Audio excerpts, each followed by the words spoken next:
আমি একটা জিনিস শেয়ার করতে চাচ্ছি।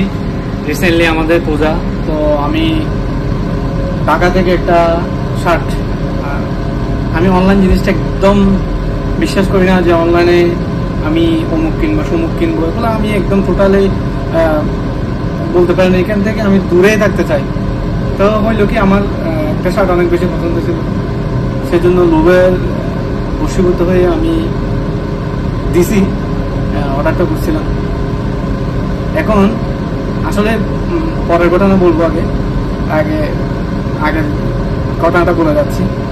এখন হচ্ছে কি, যখন এরা প্রোডাক্টটা দিছে আমাকে একটা কলও দেয় নাই, কোনো কিছু কনফার্ম করে নাই। আমি জাস্ট অর্ডার দিয়ে রাখছি। দেন আমি মনে করছি এরা আমাকে কল দিবে, এরকম কিছু জানাবে, বাট জানাই নাই। অর্ডারটা আমার বাসায় চলে আসছে, পরে আমি নিয়ে নিলাম।